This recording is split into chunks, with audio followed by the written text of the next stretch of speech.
and satellite images exposed a cartel compound so heavily fortified that every assault ended in slaughter, Washington made a decision no one thought would ever happen. I think we're just going to kill people that are bringing drugs into our country. Deep in the desert, something far worse than narcotics was taking shape, something alive, engineered, and hidden. To stop it, the Pentagon unleashed its newest weapon, the B-21 Raider, and when the smoke cleared, the truth beneath the fortress was more horrifying than anyone imagined. The fortress no one could breach. In the desert of northern Sonora, about 30 miles from the U.S. border, stood a place that terrified everyone who had ever seen it on satellite feeds. The locals called it El Palacio, but there was nothing royal about it. It was a bunker disguised as a mansion, carved directly into a ridge of black rock. The walls were reinforced with layers of steel and concrete thicker than anything the Mexican military had ever faced. The structure had no weak points, no open gates, and no windows that could be used as entry. From above, it looked silent and still, but beneath the surface it was alive with constant movement and security patrols. The fortress belonged to one of the most powerful drug cartels in the Western Hemisphere. But this was not a typical cartel hideout. El Palacio was a military-grade fortress engineered for war. The cartel had hired former Eastern European engineers and ex-special forces contractors to design its defenses. They installed radar jamming towers, heat sensors, and laser tripwires along the perimeter. The main doors were blast-resistant and sealed with biometric locks. Deep inside, underground tunnels connected every chamber and led to secret exits that stretched miles away through the desert. Surveillance drones patrolled the skies day and night, armed with small-caliber weapons and guided by automated targeting systems. For years, both the Mexican and U.S. governments had tried to monitor what was happening inside. Satellite images showed more than just drug production. There were signs of high-end laboratory equipment and large storage tanks not typical of narcotics operations. Analysts began to suspect the site was producing synthetic opioids mixed with new, unstable chemical compounds. These mixtures could cause severe neurological damage and even mass poisoning if released on a large scale. Intelligence specialists feared the cartel was experimenting with a hybrid narcotic that could be used as a weapon. Inside the facility, intelligence also confirmed that several hostages were being held. Among them was a DEA field agent who had gone missing 6 months earlier during a raid in Chihuahua. Mexican scientists who had worked with the cartel under threat were also trapped. Their knowledge made them too valuable to eliminate, but too dangerous to release. Every time the Mexican army tried to approach the compound, they were met with anti-air fire and heavy resistance. One failed assault ended with the loss of an entire platoon. After that, the site became untouchable. By early 2025, El Palacio was declared a threat to continental security.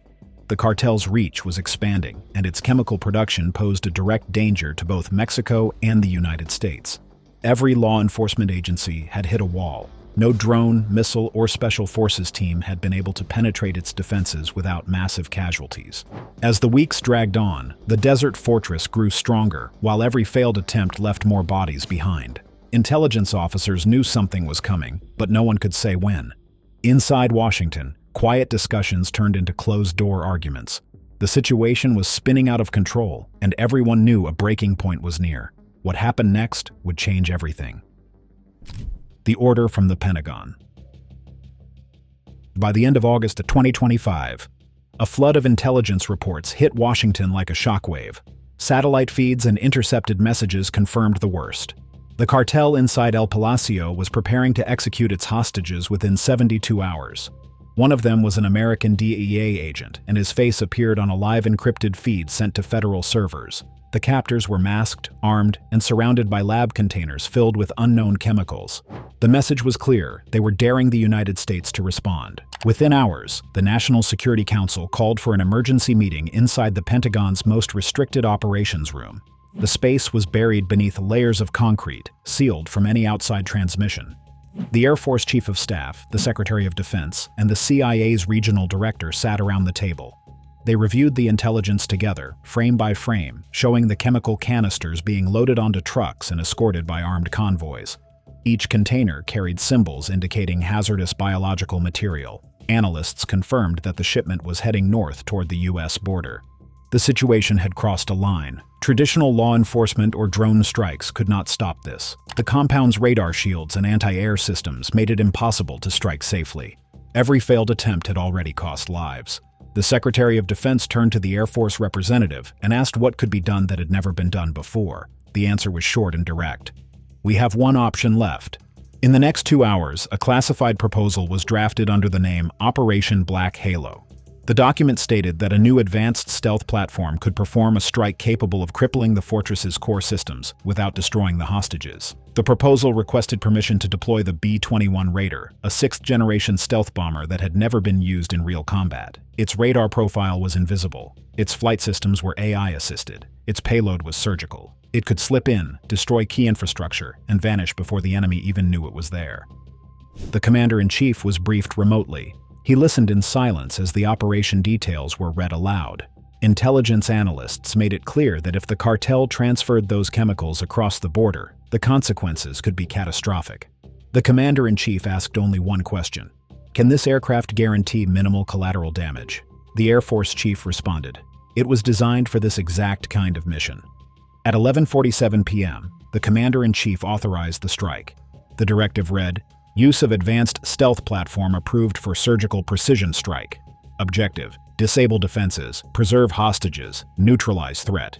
Immediately, Air Force Command activated the 509th Bomber Wing. Technicians at Whiteman Air Force Base began preparing the B-21 Raider under heavy secrecy. Only a handful of officers knew what was about to happen.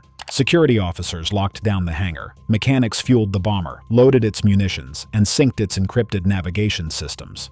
As the operation code was transmitted to the desert airfield, the hangar lights dimmed and the massive doors began to open. For the first time in history, the world's most advanced stealth bomber was about to enter real combat. The B-21 Raider was ready to fly. The B-21 takes flight. At exactly 2:10 in the morning, the B-21 Raider rolled onto the runway under a sky without stars. Every light on the airfield had been killed. The base was under complete blackout. Only the hum of auxiliary power units broke the silence. Ground crews stood frozen as the bomber began to move, its body almost invisible under its own matte coating. The B-21 didn't just disappear from sight, it seemed to swallow the light around it. When the pilot pushed the throttles forward, the engines whispered rather than roared. Seconds later, the aircraft lifted from the ground and vanished into the night. The crew on the tarmac saw it climb once, then it was gone. The radar screen showed nothing. The infrared monitors showed nothing. It was as if the plane had never existed. Inside the cockpit, the light was dim and silent. The pilot and systems officer sat side by side, surrounded by touch panels glowing a faint blue. Their faces were calm, but both could feel the weight of what they were carrying. The B-21 was not just a stealth bomber. It was the most classified weapon the Air Force had ever built.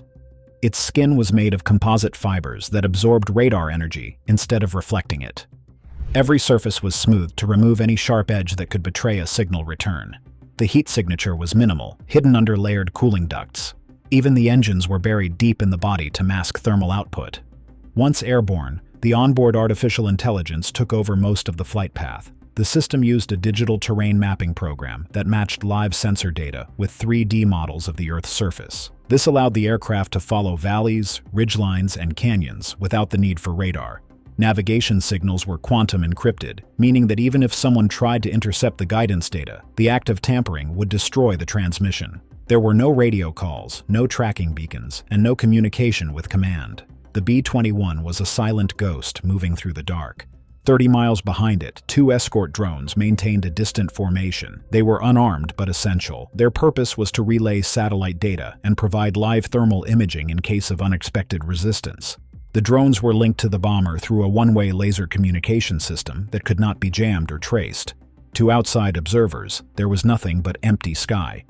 The flight plan called for the bomber to travel low through mountain valleys to avoid detection from both American and Mexican radar stations. For the first hour, the aircraft stayed below 2,000 feet, hugging the desert floor while the pilot monitored terrain readouts in silence. The systems officer confirmed the weapons load one last time. 2 precision glide bombs designed to detonate with minimal fragmentation, 1 directed energy array for disabling power systems, and 2 counter-drone pulse emitters in case the perimeter launched unmanned interceptors. Every system read green. At 2:58 a.m., the B-21 climbed sharply to 35,000 feet, disappearing into the upper layers of cold desert air. The climb was timed to avoid detection by ground radar that might pick up anomalies at lower altitudes. For 18 full minutes, Even U.S. tracking stations lost its position. Command in Missouri stared at blank screens, trusting the bomber's AI to do what it was built to do. The pilot watched the horizon through his visor. He could see nothing outside the cockpit windows but blackness. Still, the sensors ahead showed the faint glow of the desert border. The flight computer confirmed target approach in less than 30 minutes. Both men inside the cockpit knew what waited across that line: fortified walls, jammers, and human lives trapped inside. At 3:24 a.m., the B-21 crossed into Mexican airspace. The forward scope displayed the faint outline of the fortress called El Palacio. The operation had officially begun. The strike that shook the desert. At 3:27 in the morning, the B-21's sensors locked onto the targets inside El Palacio. The fortress had been built with military precision, buried deep in the desert and reinforced with 10 meters of steel-lined concrete. Inside were two vital systems: a large underground power generator that ran the entire base, and a communications tower that connected the fortress to outposts across northern Mexico. Destroying them would cripple the cartel's defenses and block all calls for help. The pilot's voice was steady as he confirmed the coordinates. The systems officer double-checked the targeting data. Their mission was clear: hit both points fast and end the fight before anyone inside knew what was happening. The B-21 carried two GBU-204 smart bombs designed to break through concrete and explode below the surface.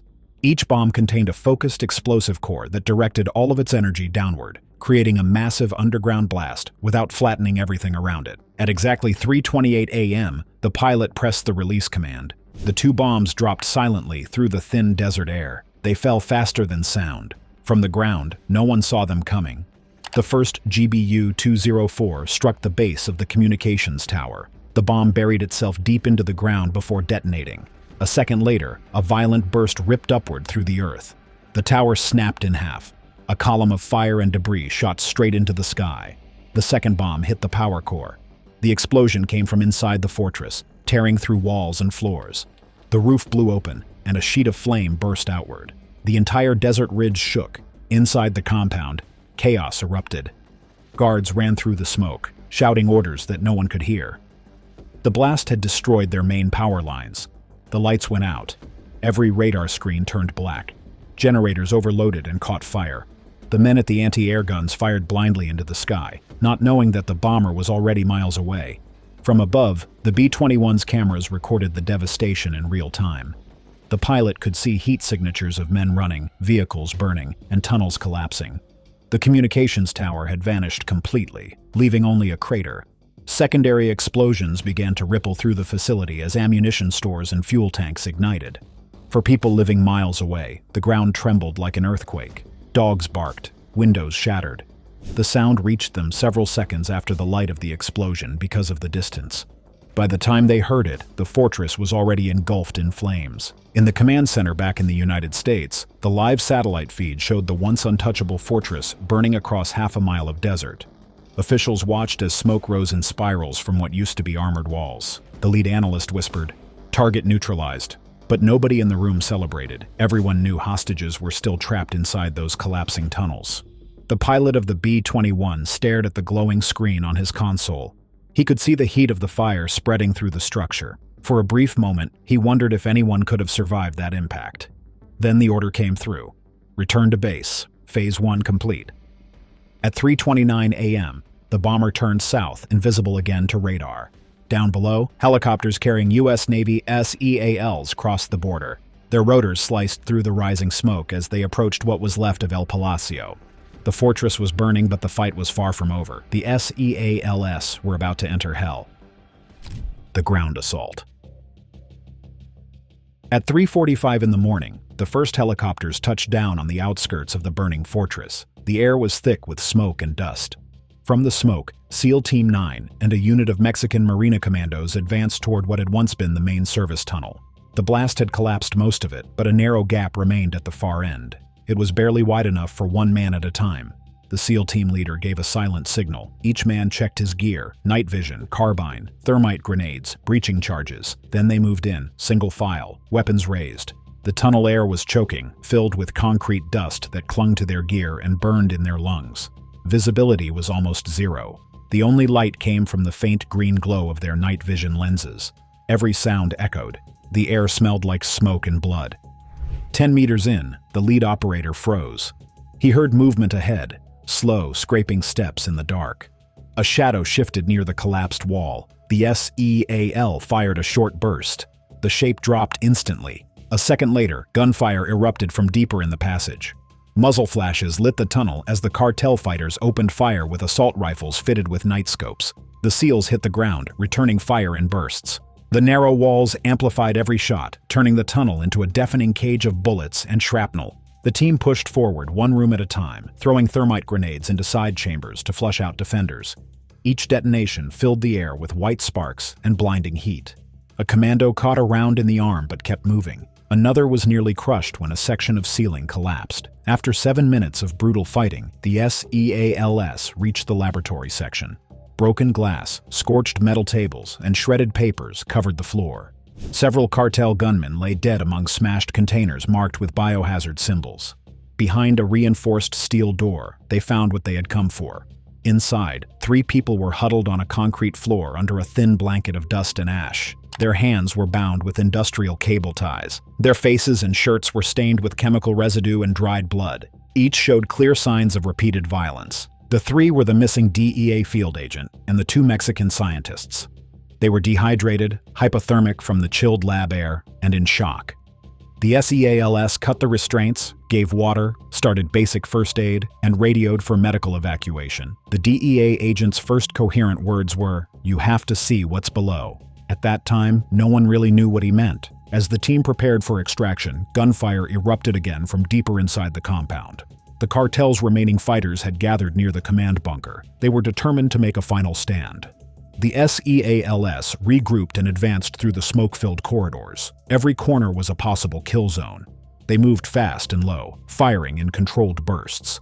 At the bunker door, the team leader planted a shaped charge. Everyone took cover. The explosion blew the door off its hinges, throwing debris across the hallway. The SEALs stormed in. The gunfight that followed was short and violent. The defenders were cut down in seconds. When the smoke cleared, the floor was covered in shell casings and shattered screens. One operator later described what he saw inside the command room. It was a maze of labs, weapon crates, and what looked like containment units. I don't think it was just a drug lab. It felt wrong. With the hostages secured, the team radioed for extraction. But before leaving, a commando discovered a second steel door hidden behind the command consoles. It led downward into the earth. The air that came through was cold and stale.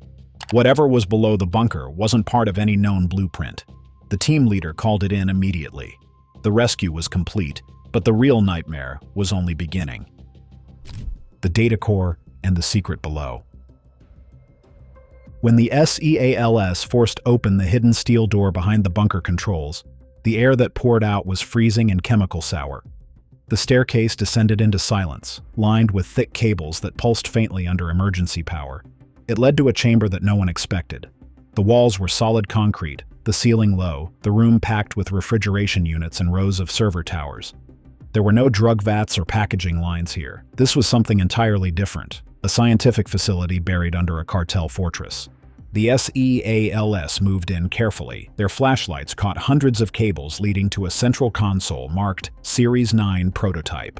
The monitors still glowed dim blue. On them were chemical diagrams, neural maps, and test data showing brainwave patterns. The files stored in the racks contained encrypted folders labeled with military-style file codes, not Spanish, but English.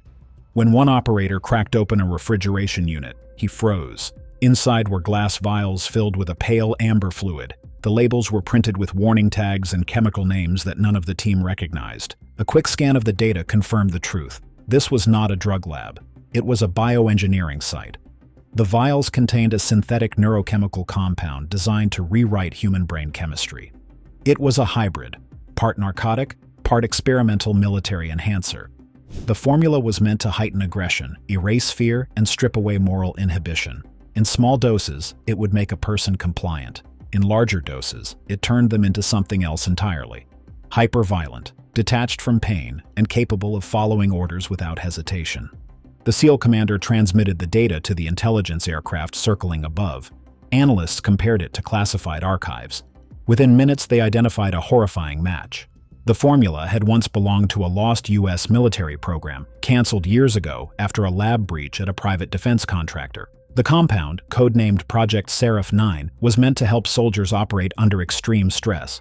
But in human trials, it caused irreversible damage, paranoia, hallucinations, and uncontrollable rage. The project was buried. Now it was back, modified and weaponized by the cartel. As the SEALs searched deeper, they found what the cartel had been using the hostages for. The missing DEA agent and the two Mexican scientists weren't just prisoners. They had been forced into testing the compound. The scientists' research IDs were found near the consoles. Their notes were smeared with blood. They had been ordered to make the formula stable, to remove its side effects and create a version that could be mass-produced. The DEA agent had been used as a control subject. His medical chart showed repeated injections and scans. The cartel had been turning human beings into weapons. At the far end of the chamber, the team discovered a narrow tunnel sealed with a thick lead door. Inside was an older section filled with Cold War-era machines, rusted panels, and heavy radiation shielding. The symbols on the walls were in Cyrillic. Some of the components dated back to Soviet bioweapons research. The evidence pointed to foreign engineers who had secretly helped the cartel rebuild the stolen U.S. formula, using old military infrastructure from decades past. The mission commander's voice came through the encrypted channel: "Recover everything, then burn it." The B-21 Raider was still circling above, ready to strike again if the team was compromised. The SEALs gathered every hard drive, data chip, and vial they could carry. The rest was wired with demolition charges. At 4:12 a.m., the charges detonated, collapsing the tunnel and erasing the facility. The explosion sent a column of dust and smoke bursting from the ridge. From above, it looked like the desert had swallowed the fortress whole. The recovered material was flown directly to an Air Force base under maximum security. Intelligence officers later confirmed the truth. The Series 9 compound was being prepared for sale on the black market. The cartel's plan was to use it to build an army of chemically altered enforcers, men who felt no fear, no conscience, and no pain. A force that could wipe out rival cartels and challenge national armies. By sunrise, El Palacio was nothing but smoke, ash, and molten concrete. The fortress that once terrified two nations had been erased from the map. No official report was filed. No press briefing ever took place. The B-21 returned to base under radio silence, and the SEAL team was flown out under false identities. The surviving hostages were placed in protective custody, their statements sealed under national security law. All evidence, from the Series 9 files to the biological samples, was locked inside a classified vault at Wright-Patterson Air Force Base. To the public, the explosion in Sonora was dismissed as a chemical fire. But inside the Pentagon, every man who had seen the footage knew the truth. Something had been created in that desert that was never meant to exist. And whatever it was, it would stay buried because the world was not ready to know how close it came to escaping. What do you think about the B-21 attack? Comment down below.